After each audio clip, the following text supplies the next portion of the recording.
companies know that it causes a problem, and certainly the wireless industry does. No question about it. In many ways, seeing it's just like the tobacco industry. They knew that their product caused cancer and death and disability and knew it was addictive, yet they claimed up until like the late 1990s, testifying before Congress that it didn't, that it wasn't addictive, that it didn't cause cancer. But then they finally were called out and the truth was known. It's no surprise that you don't know about this because you've been cleverly manipulated by a very sophisticated wireless industry strategy that far exceeds the cleverness of the tobacco industry. That is, and there's a lot of reasons why people, most of you watching this, may not realize or understand that, and I'll talk about that next. But the reason is like cigarettes, they don't kill you right away. That's the primary reason. It doesn't kill you in a day or a week or a month even. It takes years and many times decades for the cumulative effects to cause enough biological damage where you're suffering consequences and ultimately die from this effect. My mother happened to die from that. She was a long-time smoker. Started when she was a young girl and wound up dying from COPD just a few years ago as a result of that. And like many tens of millions of others. And we didn't know. I mean, she didn't know. I mean, it wasn't aware. And doctors, of course, are commonly or regularly acknowledged in the 20s and 30s for actually advertising and promoting smoking. So similarly, in the 21st century, there's this ignorance, this lack of awareness of the dangers of smoking. But unlike cigarettes, which are obvious, they're offensive odors to many. You can see the smoke, and it's just somewhat intuitive that inhaling hot gases in the lung is not necessarily the wisest strategy for staying healthy. EMFs are invisible. You can't see them, you can't hear them, you can't feel them. So, there's this reluctance to believe or accept that it causes damage, especially when they provide such enormous convenience.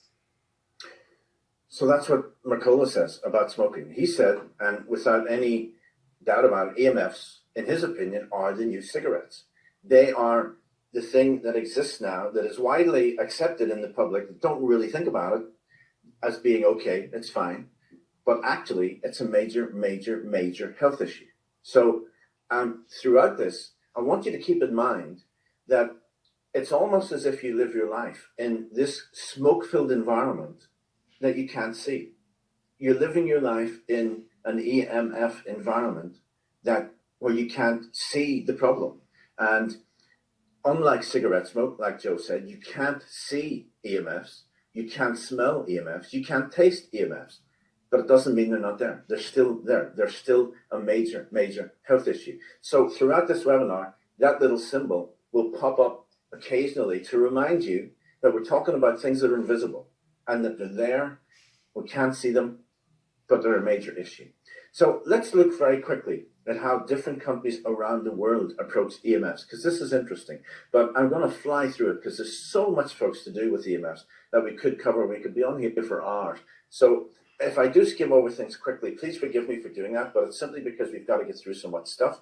And there will be a replay that you'll be sent the link to that you can watch it as often as you want, fast forward and go back and all that stuff. So let's look at EMFs around the world. First of all, China. In China, not everyone's favorite country right now, I get that, but pregnant women in China are required to wear special shielded clothing to protect the fetus. That is a requirement in China. In Israel, all new cell phones on them must say that heavy use of this device can increase the risk of cancer amongst children.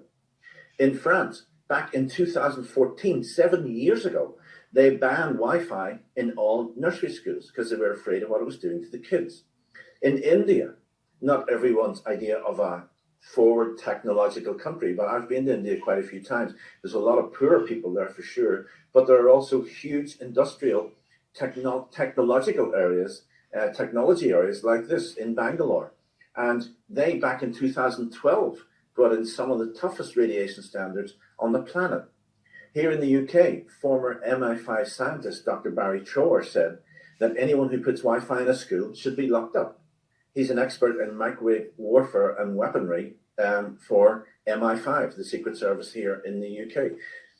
The World Health Organization Again, not everyone's favorite organization, but they classified microwave radiation as a class 2 carcinogen back in 2011. And that puts it in the same category as lead, for example, and as we've already mentioned, smoking back in 2011.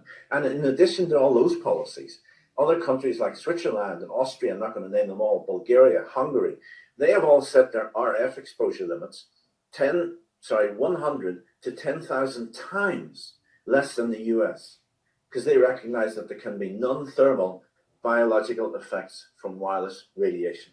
Now let's look at our cell phones, because they're one of the most recognized and the biggest EMF culprits that there are out there. The Chicago Tribune back in 2019, so about 18 months ago now, did a study on cell phones and on the federal safety limit of those cell phones. Now, the thing being measured is called the specific absorption rate, the SAR. And if you're interested, it's the amount of non-ionizing radiation that raises 1 gram of simulated tissue by 1 degree Celsius. Okay, you don't need to particularly understand that, but that's what it is. The maximum allowed in the US is 1.6. Now, if it goes over 1.6, the phone is illegal. The phone should not be in widespread distribution. Surprisingly, not. 9 out of 10 of the cell phones exceeded the legal limits. 9 out of 10 of the phones tested. The iPhone 7, for example, came in at 7.15. Now remember, 1.6 is the limit. It's 400% over the legal limit. The Galaxy S8, the Samsung, 8.22, 500% over the legal limit. So you can see 9 out of 10 of the phones actually failed the test that meant they shouldn't be on the streets at all. Now, the interesting thing and the scary thing is that cell phone standards haven't been updated since 1996. And they were based on studies that were conducted back in the 1980s. So think about it, all this modern technology that you hold in your hand now, the FCC guidance is based on cell phones that existed in the 1980s. That kind of cell phone. Can you believe that? That is what your FCC, your regulators are insisting we live up to the standards of those kinds of phones. It's nuts. Now, this is a thermographic image of a gentleman's head on the left-hand side when he's had no harmful exposure to cell phone radiation. And on the right-hand side, after a 15-minute phone call. Now, you can see the red and the yellow areas where thermal heating is indicated. And that is where negative health effects will be caused. If you look at this image, the adult on the left-hand side, when he puts the cell phone to his ear, the yellow is heat, the red is extreme heat, and cell phone goes to your ear. You have a 2 millimeter thick skull, so the yellow and the red are taking what, 20% of the skull maybe? If you look at a 10-year-old in the middle whose skull has only developed to 1 millimeter thick, put the same cell phone there, the cell phone is covering like half the brain. But if you take a 5-year-old who's got a 0.5 millimeter thick skull and you put the cell phone to the ear, look how much radiation that child is getting into the brain. It's insane. So folks, if you take nothing else from tonight, take this. Do not let your kids use cell phones. If they're using it, and listen, my grandchild watches videos on a cell phone, but we download the movie and put it into airplane mode. And at least that way, you're cutting the radiation drastically. But do not let your kids use cell phones on a regular basis. It really is a recipe for disaster. Now, this gentleman is Robert F. Kennedy Jr. And I have huge admiration for this guy because he is standing out there. And listen, I'm not a Democrat or a Republican. I don't even know what he is. That's honestly. And I don't care because he has really taken a stand for our kids, for your kids, for my kids, for everyone's kids. And he has an organization called Children's Health Defense. And just this week on his Instagram account, he had this picture and this little caption which says, Big Tech and its FCC toadies have used a fraudulent test to license 5G technology that causes catastrophic biological damage. Now, let me read. This is the only thing of any length that I'm going to read tonight. But this is what accompanied that image. And the image on your screen now is what they're talking about here. So the FCC and Big Telecom use a crash dummy named SAM, called SAM because it stands for Specific Anthropomorphic Mannequin. They fill Sam's plastic head with liquid to test 5G safety. If in 30 minutes of cell phone exposure, it doesn't raise the temperature of Sam's liquid-filled cranium by more than 1 degree Celsius, the FCC declares 5G to be safe. The FCC and telecom, to the FCC and telecom industries, we are the dummies, he says. Scientists agree that measuring for thermal effects alone is not a valid safety test. Our brain is not liquid, but it's a complex bioelectrical system. Cell phone radiation can change brainwave activity, impair blood flow, damage the blood-brain barrier, interfere with brain cell communication, and break brain cells' DNA. Clearly, he says, we are not Sam. Plus, Sam's head is based on a gigantic noggin of a 220-pound, 6-foot-tall male military recruit. Sam's head is equal to only 3% of the population. Children have smaller, thinner skulls than Sam and absorb a lot more radiation. They're also the fastest growing market for wireless tech devices. Tech is pushing these devices on babies at increasingly early ages. So what the main point of that is that thermal effects is the only thing being measured for. What they're saying is if a cell phone doesn't raise the temperature of your brain by more than 1 degree, it's fine, it's not doing any damage. Rubbish, complete and utter rubbish. But thermal effects are the only things that the FCC are measuring for.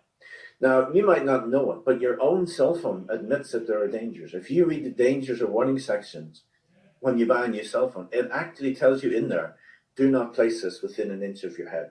So whether most people like Mercola, for example, would say don't put it within 6 inches of your head. But they are probably covering their backsides for lawsuits, for one thing. But it does tell you that in your cell phone manual. Now, which one of us doesn't lift your cell phone like this and put it up to their ear? I do it myself. Even though I know all this stuff, I don't do it half as often as I used to, but I'm still guilty of doing it. So what about cell phones? How do we control it? Well, here are some simple ideas, and they really are simple, but they're also effective. Put your phone in airplane mode at nighttime. Now, this is a really simple one, but if you think that your phone, most people set their phone beside their bed.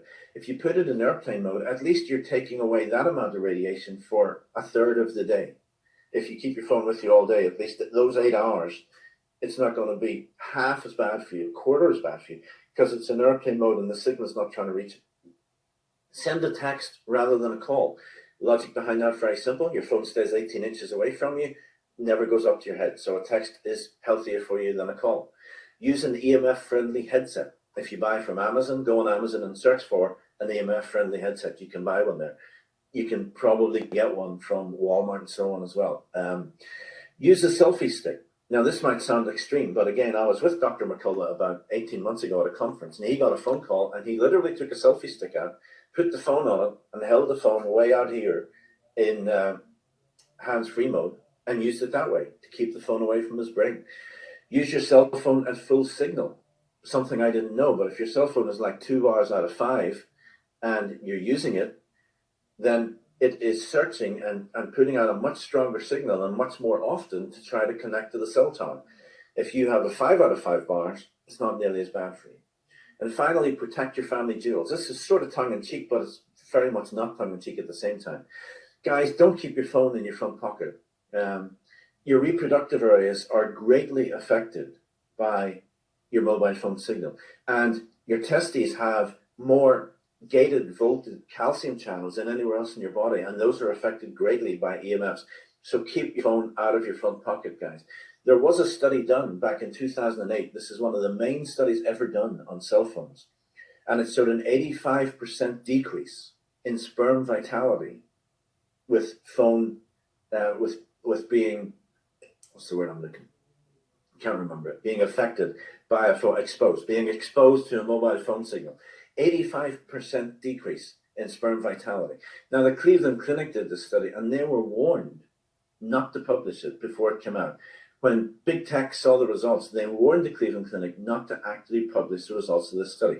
We'll come back to that later on in the webinar. Ladies, you're not exempt from this. We see a lot of ladies out jogging, using their mobile phone, tucking it inside their bra, because that's the handy place to carry it when you're jogging. Absolute insanity, ladies. Do not do it. And research wired bras in general, because if you Google and you go to EMF wired bra problem, they will actually tell you that the wire inside your bra can act as an aerial to attract EMFs to that area, and with the obvious consequences that you don't want. So, guys, no front pockets, ladies, do not carry your phone there when you're out jogging. Anyone that honestly looks at the data has to admit that cell phones are a huge danger to our health if we don't use them properly. So we have to try to improve the way we use our cell phones. Now, let's move on to smart meters. Now, some of you will know what smart meters are, some of you won't. Smart meters are basically the meters that are put into your home to measure your electric and your gas. That it sends a signal back to your utility company, and they make it out to be a great technological advance. These things are so strong in the EMFs they put off that many people have had to actually literally leave their homes when their smart meter goes in. So you do not want a smart meter in your home if you can avoid it. If you're in the UK, like I am, you can go to stopsmartmeters.org.uk, stopsmartmeters.org.uk, and it tells you there how you can legally object to a smart meter being in your home. If you were to simply call your gas company and say, listen, I want you to remove this, they're going to say, oh, you have to have it by law. I'm sorry, everyone has them now. We can't take them out again. That's BS, okay? Go to stopsmartmeters.org.uk. It will tell you there how to legally approach the companies and get your smart meter removed or refuse to have one in the first place. If you're in the US, as I know most of you are, go to takebackyourpower.net, takebackyourpower.net, and they will tell you there, same thing. They will tell you how to approach the American companies about getting it removed or about not getting it installed in the first place. Now, also at that website, there is a fantastic documentary called Take Back Your Power, and it's all about smart meters. Full-length film, might sound boring, it's actually fascinating. And I defy any of you to go and watch that. It's totally free, okay? No cost for this whatsoever. Go and watch Take Back Your Power at takebackyourpower.net, and you will never allow a smart meter in your home again, okay? That's simple as that. Go watch that movie. Now, if you have got one and you can't, for some reason, appear to get it removed, or you want to shield it until you get it removed, again, you can go on Amazon or wherever you shop online and get a smart meter cover. They're not expensive, under $50, and they are very effective.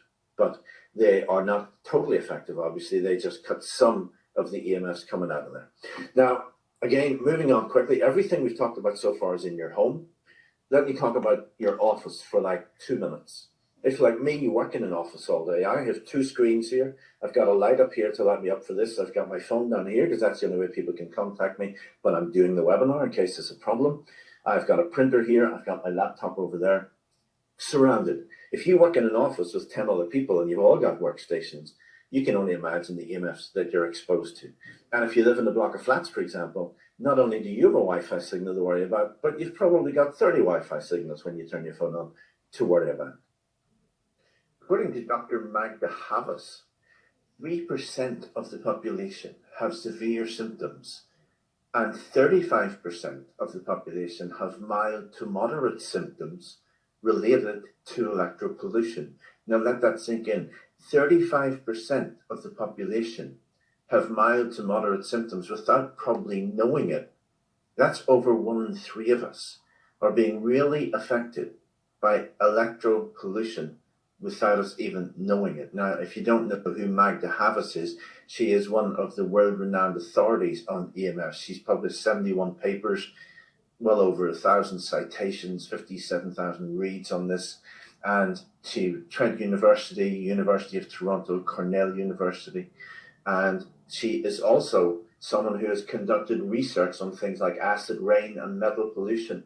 She acts as an expert witness in court cases, and her current research deals with the biological effects of EMF radiation. So this is no quack. This is someone who is at the top of their game. And they are saying that 35% of people are affected by this without even knowing it. So if you know, maybe you know that you feel depressed and drained, tired and edgy, and you don't have a clue why. Hidden symptoms. This could be why. This could be one of the main reasons. You could be one of those 3 people who are suffering from these things without knowing that it's actually coming from EMFs. Now, these are some of the reported health effects that go along with EMFs.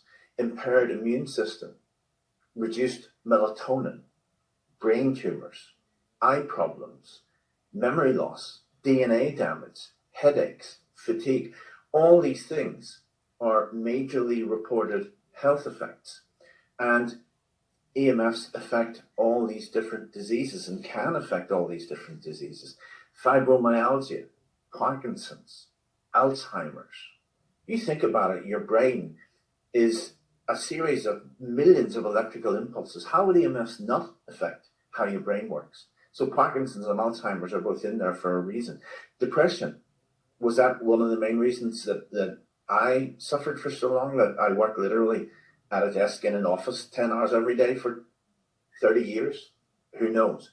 Arthritis, diabetes, anxiety, and cancer. All these things affected by EMFs. Now, so far we've only looked at what we call 4G. 4G simply stands for fourth generation. So 4G technology was fourth generation technology. And if you want to get really scary, then let's talk about 5G, because 5G is what is coming down the pipeline. Some of us already have it, sadly. Some of us, it hasn't reached our cities or our states yet. But the difference in 4G and 5G is frightening. If you go back to 1G in the 1980s, you will see there at the bottom that it would have taken you to download a Star Wars movie on your phone in the 80s, would have taken you 4 months and 27 days. It's a long wait for a movie. If you move right up to 3G, that time went from 4 months to 4 hours. If you move to 5G, it's 1.5 seconds. Isn't that crazy? We've gone from 4 months, 27 days, and that's what our FCC are basing our studies on. We went from 4 months, 27 days to 1.5 seconds. It's mind-blowing. So let me run a little clip for you of 5G. This is a lady called Sharyl Attkisson. Now, Sharyl used to work for CBS, very conscientious and very smart lady. And she resigned from CBS. And let me tell you why, because I want to read this to you. She said CBS would cave into corporate interests, and political bias would dictate the stories that got to air rather than the strength of the stories themselves. So she left CBS, started an independent production company, and makes a program called Full Measure, where she covers things that the big channels wouldn't let her cover, basically. And this is one on 5G. So let me play this for you. I think this is about 6 minutes long. Let me run this for you, and this will explain 5G to you better than I ever could. So let me hit play on this one. Maybe you've heard about exciting new 5G technology that promises to make our connections to the internet and all of the things connected to the internet faster and better than ever. Like other cell phone technology, 5G emits radiation. 2 federal agencies recently said the available scientific evidence does not support the idea that 5G emits enough radiation to hurt people. But some scientists disagree. At first, the concern sounded far-fetched. We were surprised by what we learned. Today's cover story is 5G Whiz.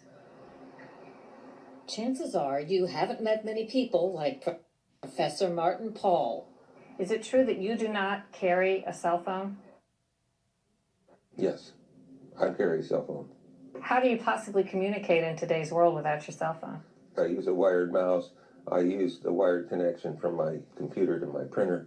And so everything's wired. And I even have a shield over the screen so that I get less EMS from the screen. So there are ways of protecting yourself.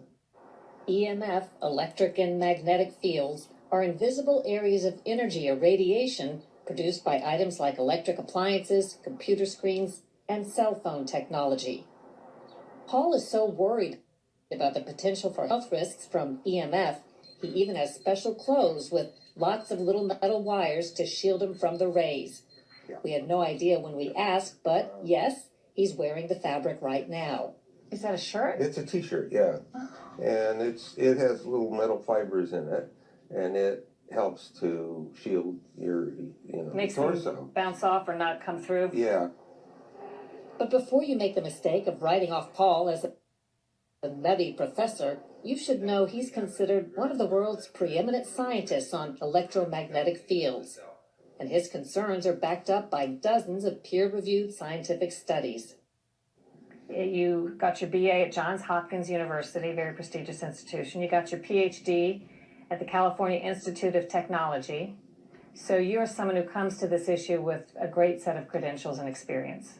Yes, and my bachelor's degree is in physics and my PhD is in biochemistry and genetics. So I've got both the life sciences and the physics. It's the way in which these two interact which is crucial for understanding how EMFs impact the cells of our bodies. We'll get to that in a moment. But first, what is 5G? And for that matter, what are the previous Gs, which stands for generation, of the world's mobile networks? The rollout of this new technology is happening as we speak. And we're going to have 5G. We're going to have the best 5G in the world, just like we have everything else. But the same magic that makes 5G bigger, better, and faster poses serious health risks to people, says Paul. We know that the EMFs impact the cells of our bodies, all the cells of our bodies, by activating some channels.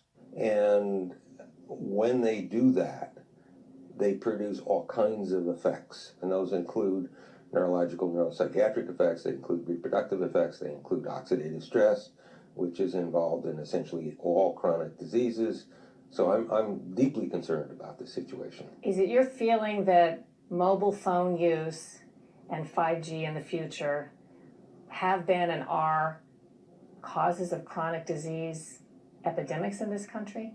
I believe that the exposures we already have are producing major effects already on our health, and that 5G will be vastly worse than anything that we are already exposed to. At least 3 expert medical groups have linked certain kinds of electromagnetic fields, or EMFs, to cancer, particularly childhood leukemia. The U.S. National Institute of Environmental Health Sciences, a working group under the World Health Organization, and a European scientific committee, which studied cell phones in particular. Paul says there's more to worry about. What's been shown is you get depression, I can't sleep, I'm tired all the time, I'm depressed, I've got headaches, I can't concentrate, I'm anxious, all the things that everybody complains about now, we know are caused by EMF exposures. And not just one type, but multiple types of EMF exposures.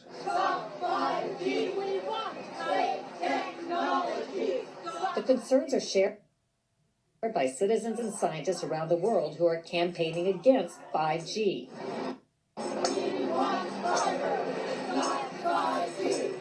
A small sidewalk rally last May in Bethesda, Maryland. Hello, Council.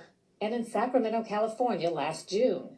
These antennas are being installed without our permission, without any warning at all. Many of us do not want to be guinea pigs in this experiment, but we apparently have no say in the matter. Still, U.S. regulators insist there's nothing to fear. After reviewing hundreds of studies, the Food and Drug Administration recently told Congress the current safety limits for cell phone radiation remain acceptable for protecting the public health. At the same time, the FDA did urge the cell phone industry to support new research on cell phone safety. We've heard from a lot of witnesses about the very important potential of 5G. At a hearing in February, Senator Richard Blumenthal asked wireless representatives if they had funded new safety studies as the FDA asked.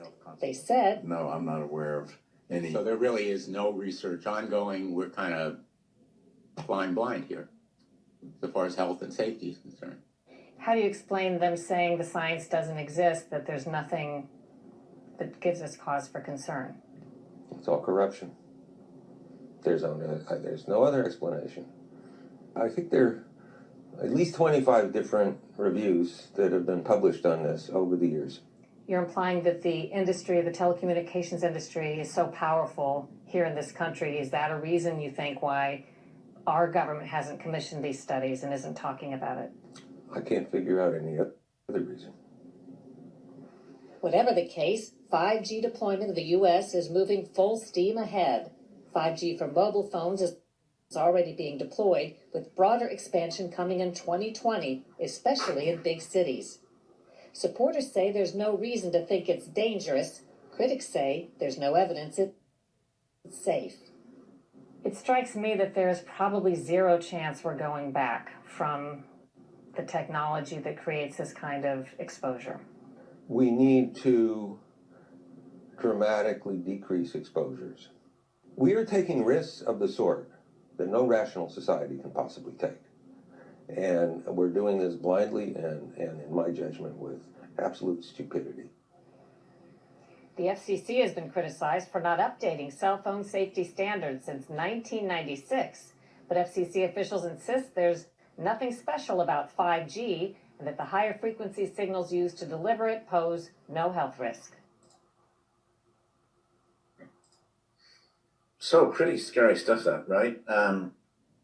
But that's what 5G brings to us. And last year in a webinar, I was accused by someone in the chat of using scare tactics. Oh, you're just trying to scare people. You're trying to frighten them about what's going on. But listen, think back to the cigarette thing. Think if I was doing this webinar 40 years ago, 50 years ago, 60 years ago, and I told you that, you know, the cigarettes you're smoking, it's going to give you lung cancer.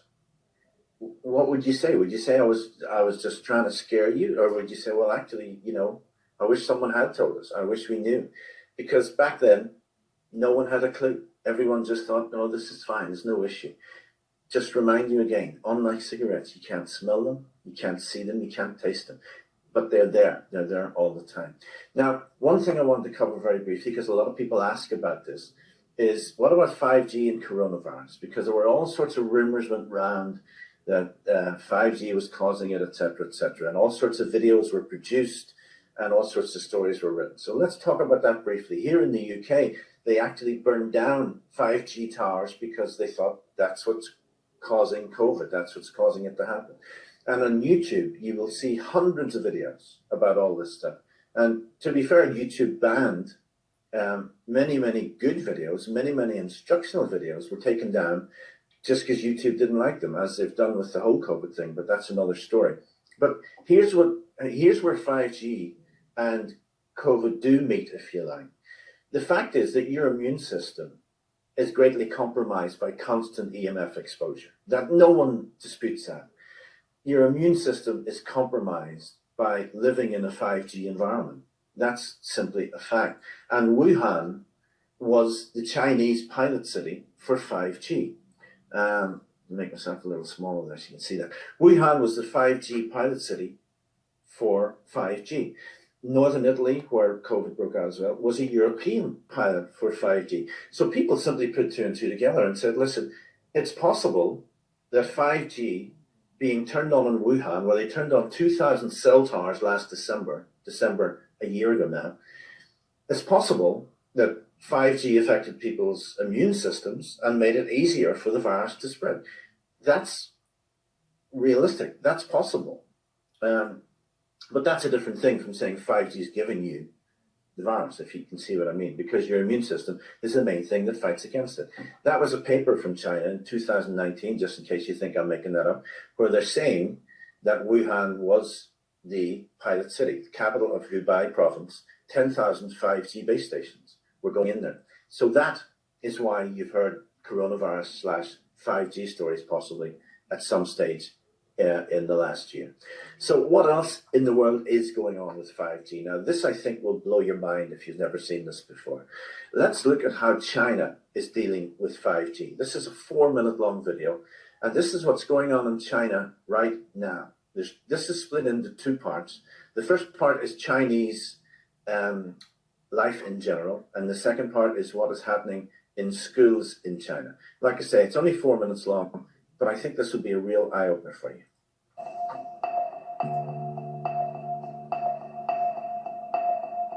So, picture your life in a place where everything you do, what you buy, how you behave, is tracked. The government gives you a score, and the score is a measure of how trustworthy you are as a citizen, and determines what you're allowed to do, like ever. Boarding a train, getting a mortgage, all goes back to this score. It's called social credit. It sounds like that show Black Mirror, but it's actually happening in China. So how does that change you? Does it change you? What does your life look like when your every move is watched? The system's eyes are in big data, artificial intelligence, and roughly 200 million surveillance cameras. And that's totally fine with Ouyang Haoyu. She's 21, graduated from a good school with solid grades. She's diligent. She's nice. No surprise, she's a 752. That's her rating with Sesame Credit, a private company working with the government on the algorithms for the social credit system. The scores go from 350 to 950 and are based on habits and behavior. Buy clothes or diapers, it's good. A lot of alcohol, too many video games, not so good. Haoyu's 752 puts her in model citizen range and gets her discounts and privileges, like using a shared bike without a deposit. She likes it. Her friends do too. They all have pretty high scores. It's a mechanism like pushes you to become a better citizen, to build on the trust, especially on the Chinese market. Because you're not going to be punished if you haven't done anything wrong. I think that's the point. I think the system is working as a warning or an alert to push people to do it, to be a good person. And it's mandatory. When it goes national, social credit scores will be assigned to every one of China's citizens for life.